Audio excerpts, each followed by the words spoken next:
When Emily signed the prenup, she didn't blink. The document, thick with legal jargon, sat on the polished mahogany table in her fiancé's family estate, while his mother, Margaret, watched with a satisfied smile.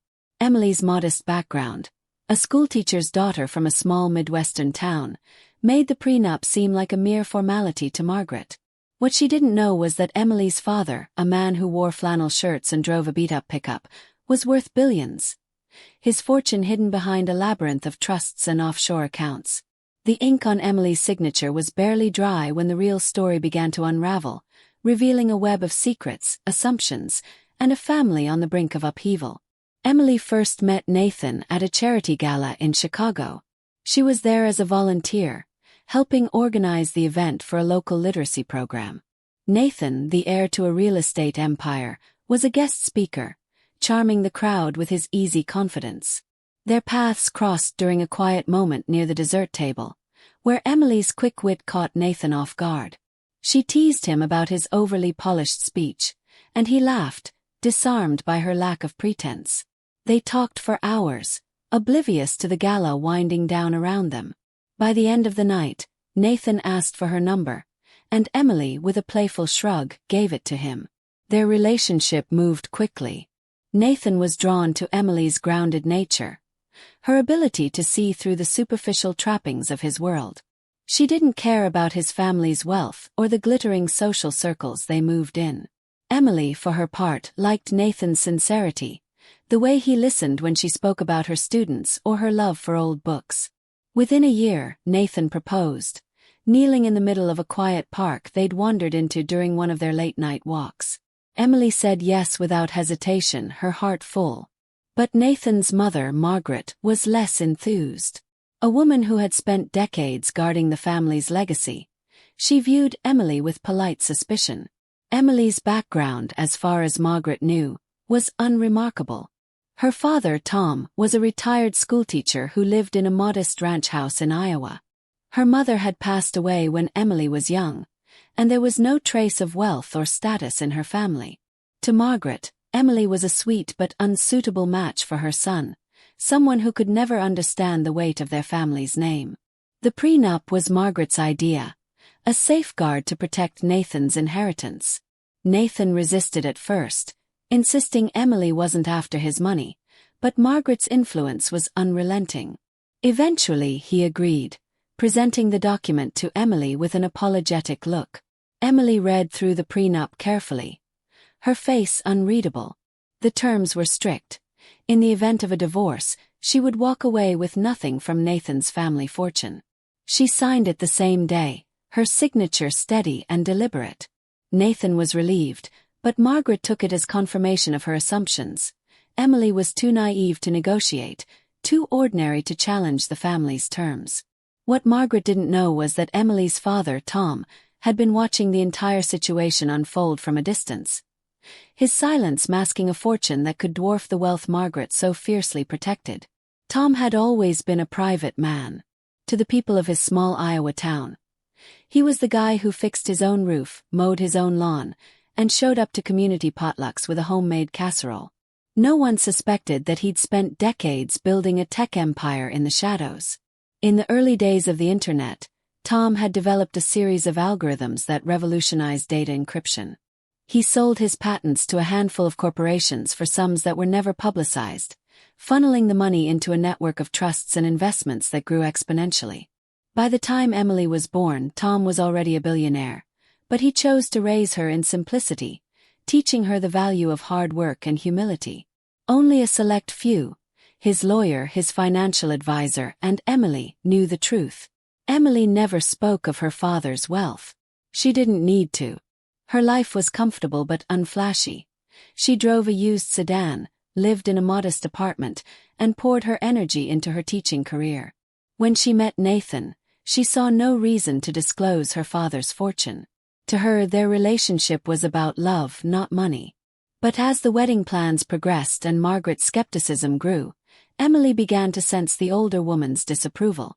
It wasn't just the prenup. It was the subtle comments about Emily's simple upbringing, the way Margaret emphasized the importance of shared values, in a tone that implied Emily lacked them.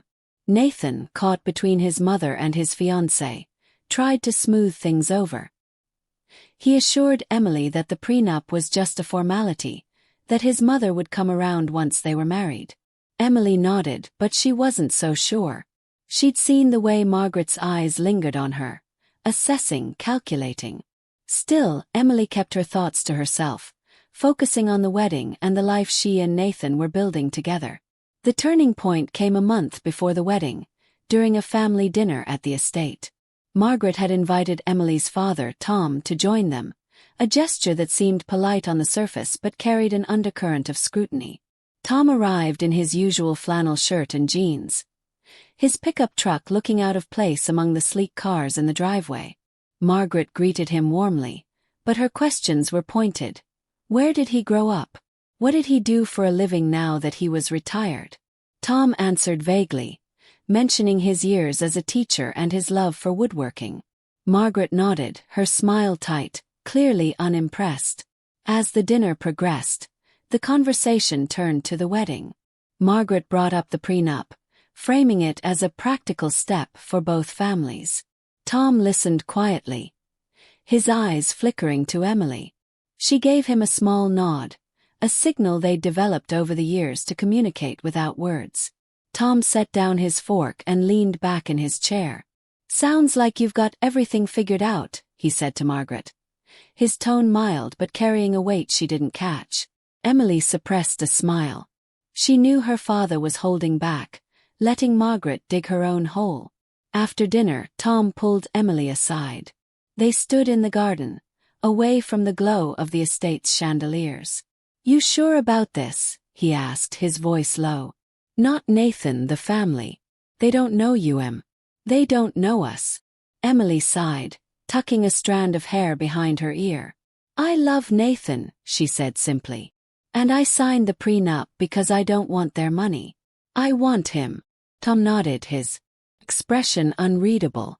"All right," he said. "But if they push you, you let me know. I've got your back." The wedding was a lavish affair, held at a historic venue overlooking Lake Michigan. Emily wore a simple but elegant dress, her father walking her down the aisle with a quiet pride that outshone the opulence around them. Margaret, dressed in designer silk, watched from the front row, her smile practiced but distant. Nathan's vows were heartfelt, promising to stand by Emily through anything. Emily's vows echoed his, her voice steady as she spoke of partnership and trust. The guests applauded, unaware of the undercurrents simmering beneath the surface. After the honeymoon, Emily and Nathan settled into their new life. They moved into a sleek apartment in Chicago, a gift from Nathan's father, who was far more accepting of Emily than his wife. Margaret, however, remained a constant presence, dropping by unannounced with suggestions for how Emily should decorate or what social events she should attend to fit in. Emily handled it with grace, but the tension was building. She began to notice the way Margaret spoke to Nathan about the family business, as if Emily's presence was an inconvenience to their legacy. One evening, while Nathan was away on a business trip, Margaret showed up at the apartment with a folder in hand. She sat on the couch, her posture rigid, and handed Emily the documents. "These are for the foundation," she said. "Nathan's been named chairman, and we'll need you to sign off on some things as his wife." Emily flipped through the pages, her eyes scanning the fine print. It wasn't just about the foundation. There were clauses about family assets, trusts, and expectations for Emily's role in the family's public image. It felt like another prenup, one designed to control rather than protect. Emily set the folder down. "I'll need to review this with Nathan," she said calmly. Margaret's smile faltered. "Of course," she said, but her tone suggested she expected compliance, not discussion. As Margaret left, Emily called her father. "They're trying to box me in," she said, her voice steady but frustrated. Tom listened, then said, "It's time, Em. You want me to step in?" Emily hesitated. She'd spent her life keeping her father's wealth a secret, not out of shame but because it didn't define her. But now, with Margaret's assumptions suffocating her, she felt a shift. "Not yet," she said. "But soon." The The breaking point came at a family meeting a few weeks later. Nathan's parents had gathered the family to discuss the expansion of their real estate holdings.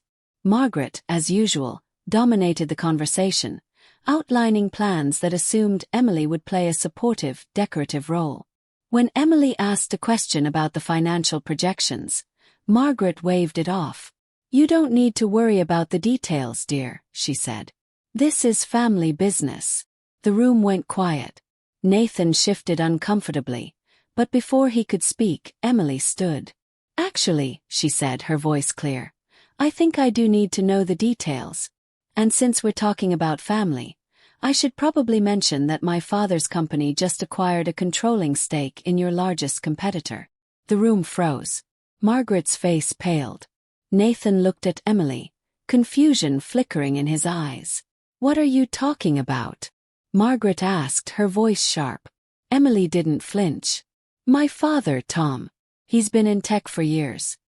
His company's worth about 10 times what this family's empire is valued at. I didn't think it was relevant until now, but since you're so concerned about protecting the family, I thought you should know." The silence was deafening. Nathan's father coughed, trying to break the tension, but Margaret was speechless, her carefully constructed world crumbling. Emily didn't elaborate. She didn't need to. The truth was out, and it shifted everything. Over the next few weeks, Margaret's demeanor changed.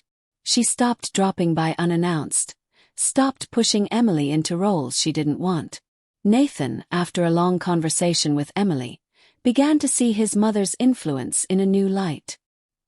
He apologized for not stepping in sooner, for letting the prenup and the family's expectations create a wedge between them. Tom, true to form, stayed out of the spotlight. He met with Nathan privately, not to flaunt his wealth but to talk about Emily, about the woman she'd become despite the money she'd grown up with. Nathan listened, realizing how little he'd known about the depths of Emily's world. The family business moved forward, but with a new dynamic. Emily took a more active role, her insights sharp and informed, no longer dismissed. Margaret, humbled, began to see Emily not as a threat but as an equal. Years later, Emily and Nathan built a life that balanced their worlds. They started a foundation together, one that focused on education and opportunity, reflecting Emily's passion and Nathan's desire to do good. Tom remained in Iowa, still driving his old pickup, still showing up to potlucks. But when he visited, there was a quiet respect in the way Nathan's family spoke to him, a recognition of the man who'd raised a daughter strong enough to rewrite their story. Emily never regretted signing the prenup. It wasn't about the money then, and it wasn't about the money now. It was about proving that love, trust, and truth could outweigh any contract, any assumption, any empire. And in the end, that's exactly what she did.